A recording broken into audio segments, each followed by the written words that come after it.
Me tardé, tuve que ir al baño. Sí, feliz año y todas esas mamadas. Yo soy Eric y tenemos que hablar de Marvel. Nos vamos a pasar a hablar de Marvel y su serie titulada What If, o ¿Qué pasaría si? Y su infame capítulo de la segunda temporada del que todo el mundo estuvo hablando. Esto no es un resumen, no es un review, esto es una criba de What If de Marvel, serie que fue emitida por primera vez el 11 de agosto del 2021 a través de la plataforma Disney Plus, pero ustedes la pueden encontrar de manera gratuita y pirata en HD Today, F-Movies o Pelisflix, sin pagar un centavo y sin suscripciones, porque si se trata de estar de pesados a través de capítulos de series animadas, también nosotros, la audiencia, podemos contestar consumiendo pirata este contenido de mierda de manera, irregular. No se preocupen, porque Jack Sparrow lo aprueba. Esta serie animada está a cargo de la productora y realizadora Ashley Bradley, quien aún activa desde el 2014, solo ha participado en 3 proyectos, y menciono esto último porque estoy hablando de tontos útiles. Disney o Marvel buscan creadores sin experiencia para probablemente pagarles poco, dirigir a su antojo y redituar. Este fenómeno ya se ha visto antes, como en el caso de Universal lanzando la trilogía de Jurassic World, que por cierto tengo video de Jurassic World Dominion en este canal por si lo quieren ver, de Colin Trevorrow, quien contaba solamente con una película en su filmografía para después soltarle 480 millones de dólares para hacer una de las trilogías más huecas que esta década de los 20 han visto. O el caso de la precuela de Depredador, Prey, que también tengo video por cierto, estrenada en 2022, que estuvo dirigida por Dan Trachtenberg, quien también solo contaba con una sola película en su filmografía y así permanece. Película que claramente deja de lado los componentes narrativos de Depredador para exaltar una vez más agendas de diversidad o, por ejemplo, de feminismos. Repito, tontos útiles. La serie What If propone hipótesis contrafactuales, es decir, escenarios alternativos a las narrativas que ya han propuesto dentro de la enorme serie de películas de superhéroes del universo cinematográfico de Marvel. Al ver la serie es claro que está fundada y compuesta para hacer no otra cosa más que entretenimiento para pasar el rato. Pero ¿por qué estoy determinando esto? Esto es visible por el ritmo de la serie y esto es clave. Cada capítulo es una ojeada rápida a su propia premisa, es decir, si el primer capítulo narra qué pasaría si no hubiera habido Capitán América, sino más bien Capitana Inglaterra, la agente Carter, la serie lo hace con tal levedad que prácticamente la serie funciona como presentación de diapositivas con audio narrado. Y esto les pasó por 2 razones, o por ser la única forma que encontraron de desarrollar narrativas extensas que no podían exceder 40 minutos por capítulo, cuando al universo de Marvel le ha tomado hacer esto 20 años con películas de 2 horas de duración, o por la incapacidad de sus creadores. La respuesta, de hecho, a esto es ambas. Aunque no necesariamente es incapacidad de los realizadores, sino que esto es debido a sus ocupaciones. ¿A qué me refiero? Que si bien Ashley Bradley es la creadora de la serie, el director de los capítulos es Brian Andrews, un poco prolífero pero consistente artista, de hecho de bastante calidad, que se dedica a la supervisión y creación de storyboards para el cine. Es decir, su trabajo es dibujar el concepto visual que requiere una película basándose en el guión, por lo que lo suyo no es la acción, es decir, el accionar de los personajes, ni la fluencia narrativa, ni el choque de fuerzas entre personajes, o sea, el drama, ni el ritmo, sino que lo suyo como tal, en su oficio, es el concepto visual y la precomposición de cuadros fotográficos que va él a diseñar o dibujar de manera estática. De hecho, al final de cada uno de los capítulos se pueden ver o podemos repasar en los créditos todas las fases visuales que él mismo estuvo componiendo para cada capítulo. Por lo que su oficio trata de resolver prácticamente todo con narración, mientras la animación está sirviendo nada más como soporte. Esta es una de las razones de por qué cada capítulo se percibe como una presentación de imágenes donde las acciones dentro de cuadro se resuelven prácticamente en segundos, máximo minutos, poniendo mucho énfasis en determinadas batallas que también durarán 2 minutos máximo aproximadamente. Los capítulos de la serie y la serie en general intentan ser ceñidos por un solo personaje, que es un extraterrestre omnipresente llamado el Vigilante o The Watcher, interpretado en voz por el actor Jeffrey Wright, quien observa los hechos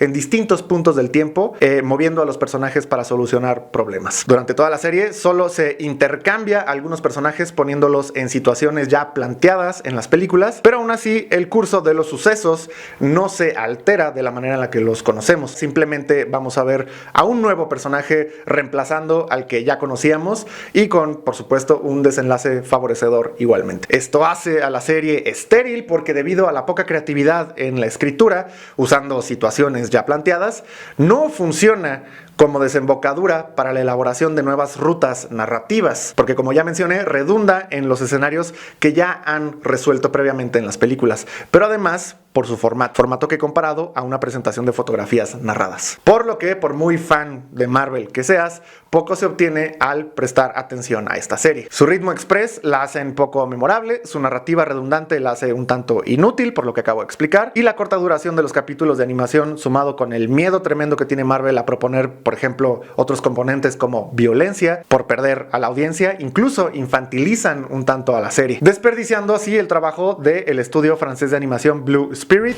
quienes están utilizando una novedosa técnica de animación híbrida 3D 2D, que podemos ver sorprendentemente bien utilizada en la serie de Netflix Blue Eye Samurai o Samurai de Ojos Azules, producida por Michael Green, coescritor de Blade Runner 2049, y por su esposa Amber Niozumi, serie que recomiendo por supuesto al 100% y que no tiene desperdicio alguno. Es así, vayan a verla. Pues Marvel para este capítulo dejó de fabricar historietas en el peor sentido de la palabra, y esta vez Marvel ahora sí se propuso a tener muchísima pasión por combinar la animación con escritura y confeccionar esta vez un capítulo excelente dentro de su repertorio de insípidas presentaciones de PowerPoint, al más estilo de un profesor ocioso calientasillas que solo espera su paga, porque esta vez se trataba, parece, de cocinar el tradicional pavo a la moral, la especialidad de todo aquel que quiera quedar como el más saludable de los justicieros sociales. Esta vez vamos a comernos a España. Otra vez. Una tradición nada ajena al Día de Acción de Gracias, parece. El capítulo que seguramente fue el primero en ser visto por la mayoría de la audiencia, obvio, por ser esta serie bastante irrelevante, que solamente puede llamar la atención de la audiencia si se le patea los cojones al toro ibérico, va a ofrecer una vistosa animación para contarnos qué pasaría si el Tesseract, o Tesseracto, el Tesseract, poderoso artefacto que contiene una de las piedras del infinito en su interior, no hubiera quedado alojado en Noruega, en esta línea del tiempo alternativa, sino que después de la destrucción, se nos cuenta, la destrucción de Asgard o el Ragnarok, mundo perteneciente al Yggdrasil, donde gobierna sabiamente o no el rey Odín, y premisa sacada directamente del orgullo más ostentoso del germanismo moderno, cae al este de la región de los Grandes Lagos, en el noreste de lo que hoy es Estados Unidos, cerca de una comunidad de nativos Mohawk. Como mencioné, esta es la primera vez que casualmente el apresuradísimo ritmo característico de este negocio animado llamado What If se ajusta balanceadamente para hacer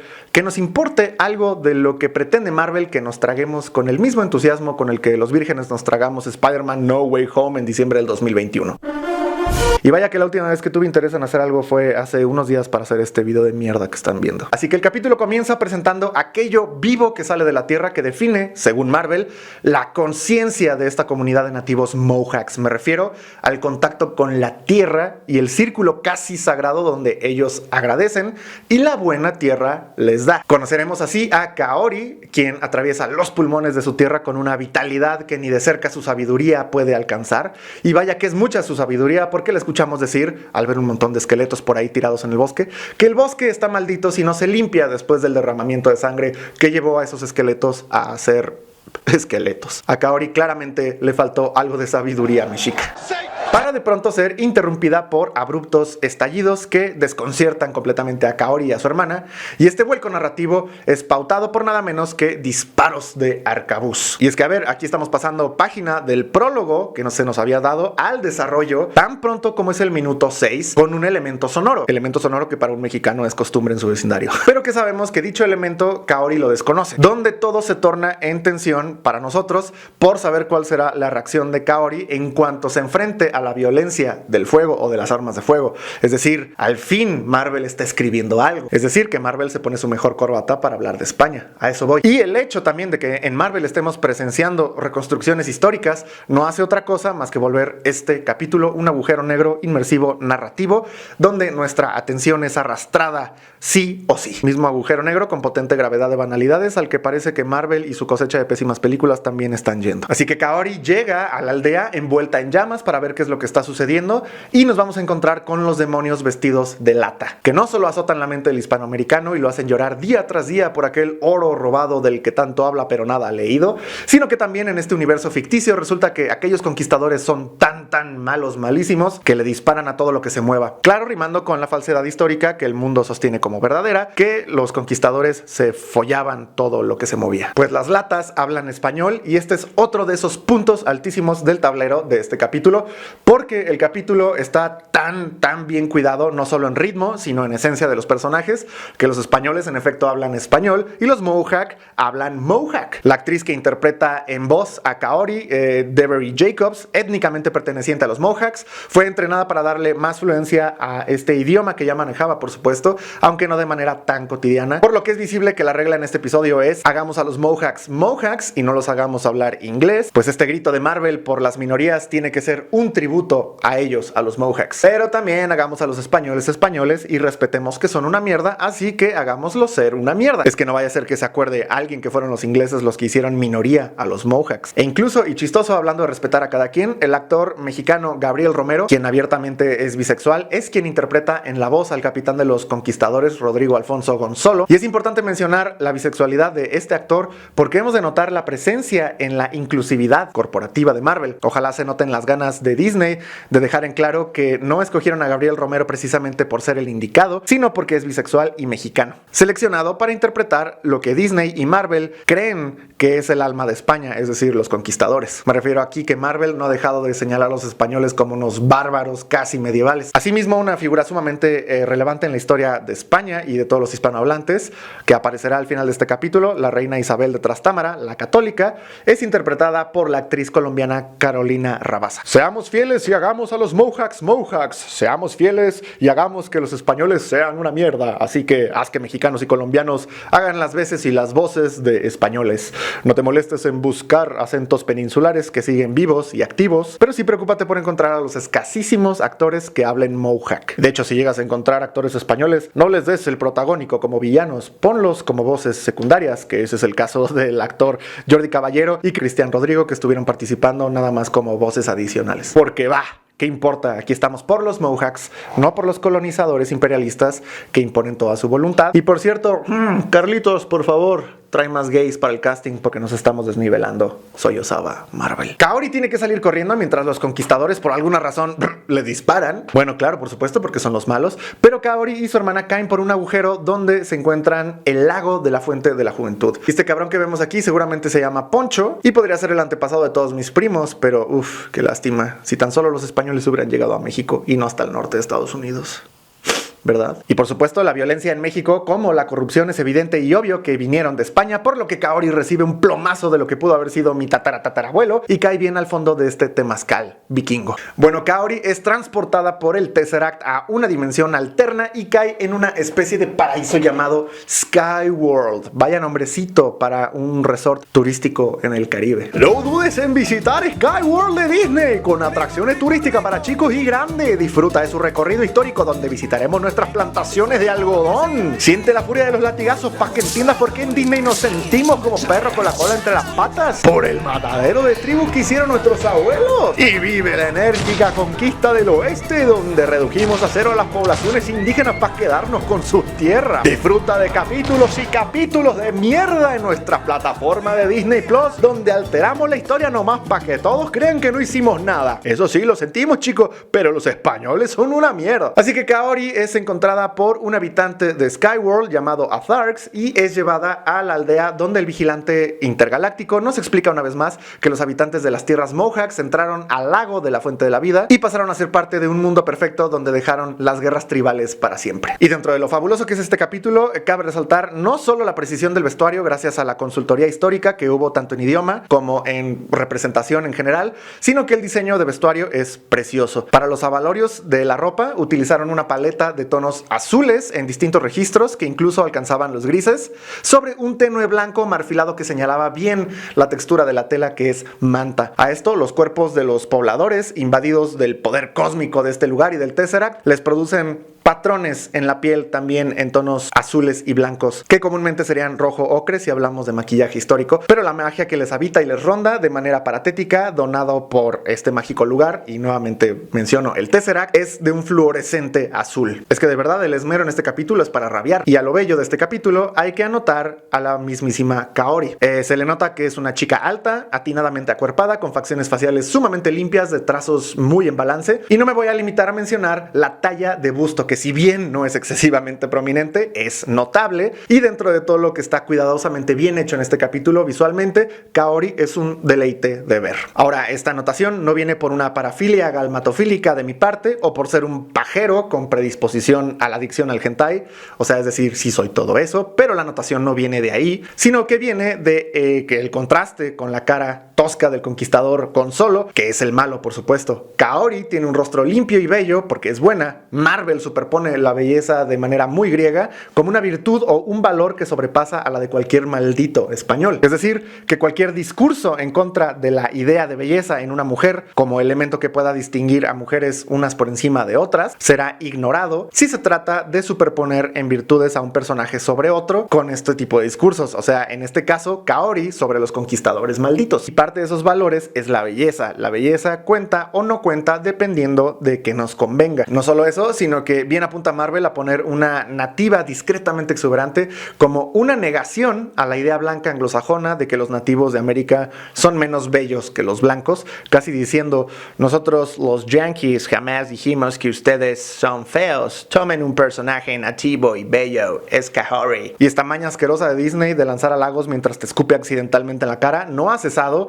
ni siquiera por ejemplo desde 1995, después de la confusión y poco impacto que tuvo Pocahontas de Disney, a la cual, según el autor Michael Harris en su libro Fotogramas de color, raza y representación visual, Disney provocó un estereotipo exótico sexual de la mujer nativa a través de Pocahontas, usando el cuerpo no blanco de una mujer como espectáculo visual, donde el blanco anglosajón resulta moralmente superior por haber sido capaz de domesticar la sexualidad casi animal de una nativa que vive en los bosques. Asimismo, el antropólogo Frederick Gellach, en su mega obvio pesado libro Pocahontas en la feria, describe que dicha película del 95 forjó una imagen de la mujer nativa estadounidense en dos direcciones, tanto fuerte y peligrosa o exótica y lujuriosa incontenible. En ambos casos son ni más ni menos que representaciones desafinadas y desatinadas por parte de los blancos anglosajones principalmente. Y parece que son incapaces los anglosajones de quitar el componente racial de la ecuación al momento de representar nativos o de representar cualquier cosa. De hecho, es por eso que resultan tan torpes sus representaciones de los nativos. No me ayudes, compadre, sería una frase excelente para representar la estupidez que muestra Marvel al querer reivindicar a los pueblos que ellos mismos destruyeron. Siempre y cuando, claro, se diga que España lo hizo y no los ingleses. Y me recuerda aquel resbalo que cometió la hija del rey de las tinieblas, Ozzy Osbourne, me refiero a su hija Kelly Osbourne, respecto a los mexicanos desde su ineptitud californiana. Claro que respeto a los mexicanos, de otra forma, ¿quién limpiaría mi excusado? Por eso, y de lo que no se está hablando en absoluto, es de los signos que tira el capítulo, y más bien se está hablando de las intenciones de Marvel. Es decir, las intenciones son reivindicar a los Mohawks, pero verdaderamente eso es lo que están haciendo o diciendo con los signos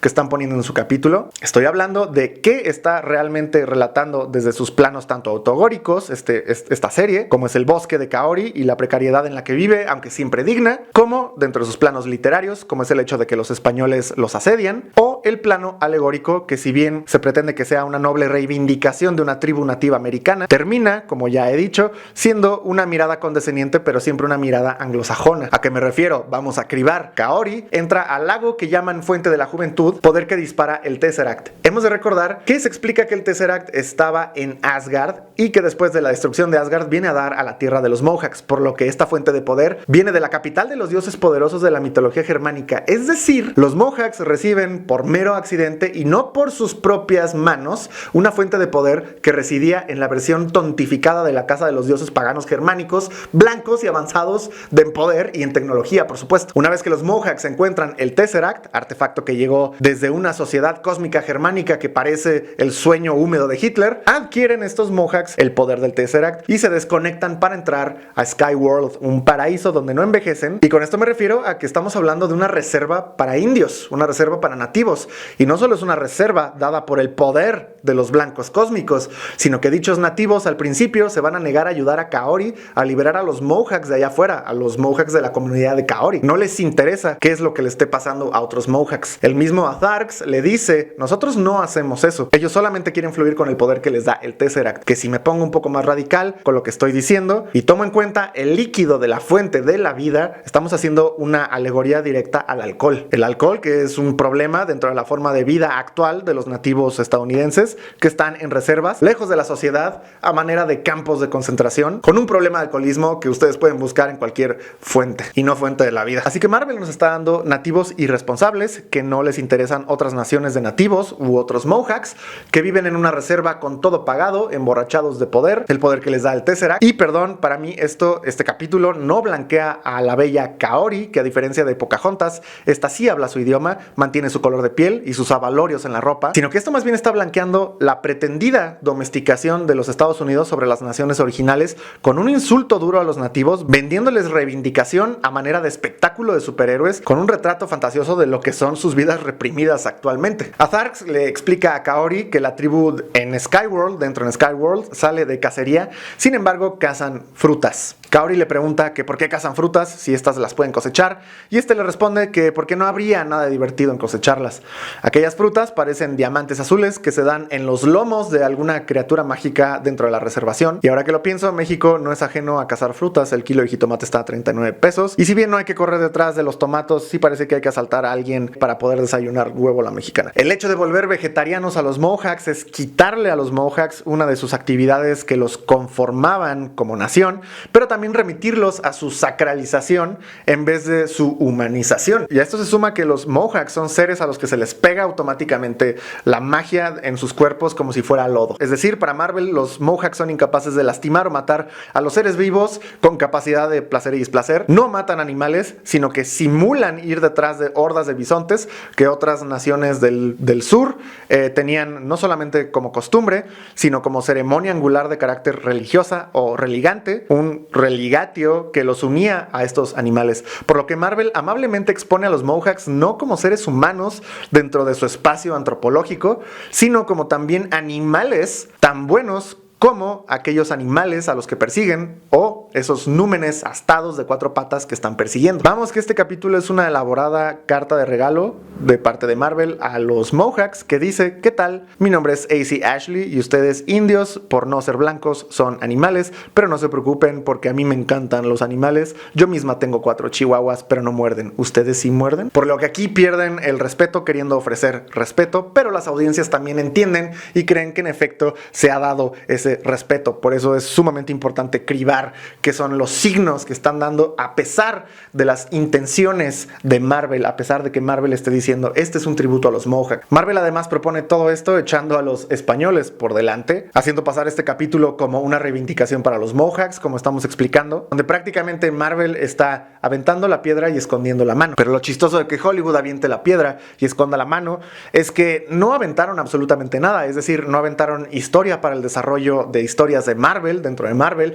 no aventaron historiografía precisa de los Mohawks, ni nada cierto acerca de España. La mano estaba vacía. Sin embargo, todo hablante de español, como los perros amarrados que somos, nos soltamos a ladrar el único concierto que sabemos cantar al unísono entre todos. Ese es el concierto de los mediocres, pendejos y los gilipollas. Para lo único que sirvió dicho capítulo fue para que todo hispano sacara a practicar la única estrofa que se sabe del himno a la estupidez. Esto va: devuélvanme el oro, coreado desde México, y si no fuera por mí seguirías en taparrabos, estribillo cantado desde España. España e Hispanoamérica se convierten cada quien en un infinito uróboros, donde ni a España ni a México les toca ser la cabeza ni la cola de tan venenosa serpiente, sino que cada quien por su lado terminan automordiéndose la cola y oliendo su propia mierda en ese sinfín de ideas infundadas, donde México cree fervientemente que se le robó un oro y los españoles creen que somos mexicas amaestrados por ellos, sin tomar en cuenta los 500 años de desarrollo que tuvo todo esto por delante. Y obviamente, desprendiéndose de la serie, salieron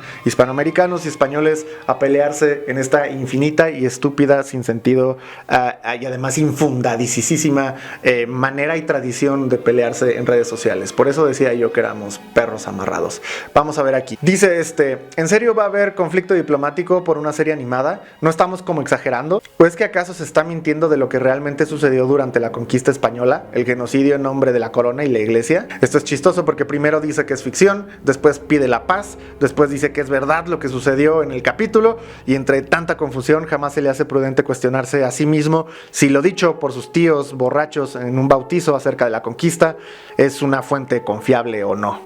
Son mis tíos y están borrachos. ¿Cómo podría ser que no sepan ellos de historia? Otros usuarios, cual gatilleros fáciles, pasan a disparar aseveraciones como: pero los españoles sí fueron genocidas en América del Sur. Vamos, que tampoco voy a analizar los destellos más brillantes de esta mente que hizo todo lo posible por brillar presumiendo que sabe teclear cosas en Twitter. Otro valiente y letrado doctor en historia menciona: Marvel siempre contando la verdad y la basura que son los españoles. Vaya, yo jamás me enteré el día en que Thanos quiso dominar el mundo, porque probablemente yo ese día estaba muy entretenido sacándole medidas a los pechos de Pocahontas con un escalímetro. De las cosas que uno se pierde por amor al arte. Por otro lado, las respuestas de los españoles son de un vuelco de hartazgo de escuchar la misma cantaleta, pero con miras al racismo, y esto es sumamente importante, porque las contestaciones son las siguientes. Vamos a ser claros: si inventamos la máquina del tiempo, la usaría para decirle a Cortés que se deje de chorradas de aliarse con indígenas y que pasara directamente a exterminarlos. Tal vez mi nivel de inglés antiguo mejoró bastante porque entendí perfectamente el tweet de este británico. Acá tenemos un español tradicional con un fabuloso modelo clásico que dice: si no hubiera sido por los españoles todavía estaríais en taparrabo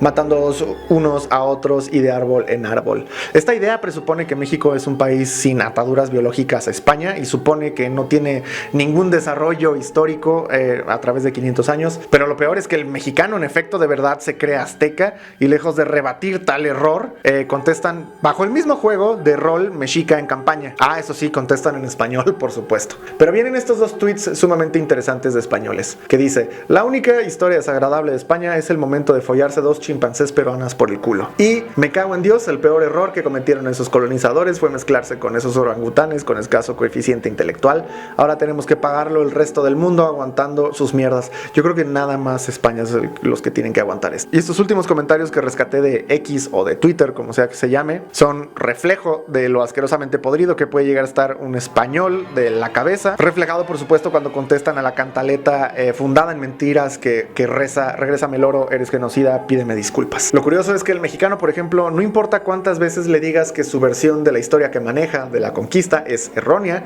no importa que saques libros y referencias explicándole que no sabe nada de su propia historia, en México siempre se va a sostener que España cometió un genocidio y que 500 españoles ganaron la conquista solos por ellos mismos gracias a que traían armas de fuego. El mexicano y otros hispanos, incluso españoles, son víctimas de la falacia ad populi, es decir, si todos lo dicen es que debe ser verdad. Sin embargo, a los españoles poco le importan esos conquistadores. En sus escuelas se ve muy poco acerca de la conquista, como lo demuestran en Twitter estos comentarios, donde a veces ni siquiera se refieren a los conquistadores como nuestros conquistadores, sino como esos colonizadores, como si no hubieran venido de España o de la península. Por lo que México debió haber reclamado a esos conquistadores como suyos y ya no de España, porque la vasta mayoría de los conquistadores permanecieron aquí junto a su descendencia, y el error de México es asumirse un país conquistado, pasando por alto el hecho de que México fue España, aunque una España alternativa, que a veces poco tenía que ver con la España de Europa, y esa España mexicana no debería de pedir aprobaciones de la España europea y muchísimo menos actualmente. Y cuando me refiero en pasado a que México debió haber hecho esto, debió haber dicho esto, debió hacer lo otro,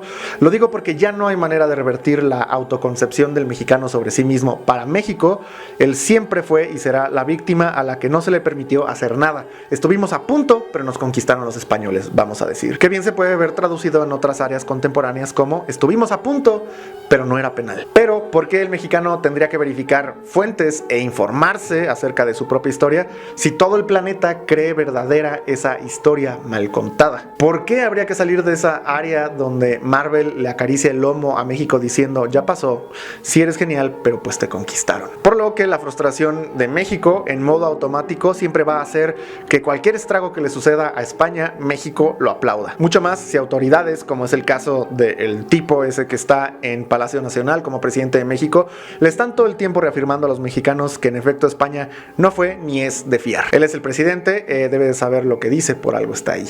dicen. Y si bien con la autoridad que creo que me da mi calidad de testigo como mexicano viviendo aquí, puedo hablar de lo burdamente ignorantes y cabezas huecas que somos los mexicanos, no seré yo quien ponga calificativos a los españoles, sino dejaré que la respuesta de Gustavo Bueno, dada el 8 de diciembre del 2015 en una entrevista hecha por el periodista Antonio Lucas para el diario El Mundo, hable por sí sola cuando al preguntársele al filósofo cuál era el mayor problema de España, este respondió: la estupidez. Esta estupidez se puede ver bien en la manera racista en la que los españoles procesan sus vicisitudes históricas actualmente, bien contadas o no, contra quien sea, incluso iberoamericanos, pero también en el riesgo ya muy fuerte de la destrucción próxima de España en fragmentos más pequeños. Y el día en que España se vaya, México no va a dudar en sonreírse y darle una patada bien en el culo a España para que termine de irse, y esa sonrisa será producto de una fantochada que el mexicano tomó como la historia verdadera de México. Pero una vez que pasara eso, México no pararía de ir en contra de un nuevo fantasma, el fantasma de España, porque así quede España fragmentada en mini estados y ya no haya a quien reclamarle nada, México caerá en un charco de su propia bilis, maldiciendo algo que no existe ya, como lo hace hoy con las cosas que jamás existieron, como un genocidio, un robo de un oro y españoles con ametralladoras. Habría sido muy interesante ver funcionando una cooperación entre todos los países hispanos, como lo sugería una de las tesis más llamativas de Gustavo Bueno, en España frente a Europa. Sin embargo, España tiene que voltear a ver a la Unión Europea y arreglárselas con su posible nueva distribución y división, que con tanto referéndum parece más cercana a esa fragmentación. De igual manera, aunque miles y miles de españoles no tienen interés en peleas absurdas de internet, ni son racistas, ni tienen nada que ver con esto que estoy mencionando, otros miles y miles de españoles, en efecto, no quitaron el dedo del renglón con el desprecio a México y otros países de Iberoamérica de manera cultural y racial. Y el mexicano siempre va a asociar y a ensamblar esas actitudes con su visión trastornada de la historia, diciendo: es verdad, siempre maltrataron a los indios,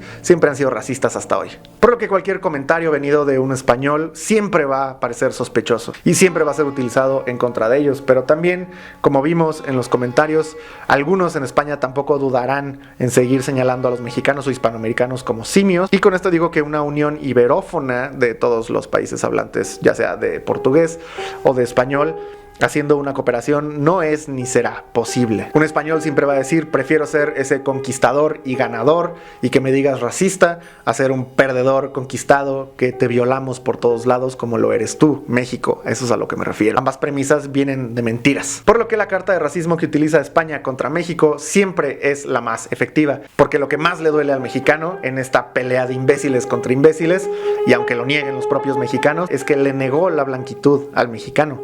México detesta que España haya fomentado el mestizaje, y el reclamo principal a España es que no volvió blancos a los mexicanos. Si México fuera una mayoría étnicamente y biológicamente española, actualmente las relaciones con España serían de principio fenomenales. Sin embargo, ambos nos hemos dejado arrastrar por la idea alemana de cultura-raza. El mexicano detesta estar en el medio sin saber si es indígena o no, y preferiría que lo hubieran dejado de un solo lado para no tener que soportar el ser extranjero en comunidades nativas dentro de su propio país, o el soportar no ser aceptado por los europeos a los que por poco tuvo acceso de no haber sido por el mestizaje. Aceptación que, por ejemplo, sí tienen los australianos. Me hubieras terminado de matar, es lo que piensa México. Si alguien alguna vez puede escuchar meticulosamente las charlas cotidianas de los mexicanos, va a notar siempre cómo hay un tono racial y siempre hay un tono de desaliento frente a los tonos de piel oscura. Y siempre hay una apreciación por los rasgos como los cabellos rubios y ojos azules. El mexicano está obsesionado no con la pureza racial, sino con los colores. Al mexicano no le molestaría ser judío mientras sea rubio, pero el mexicano tendrá siempre la impotencia de saber que jamás va a acceder a ser de los primeros del mundo, porque no cumple con la cualidad racial que Europa y Estados Unidos exige, es decir, ser blanco.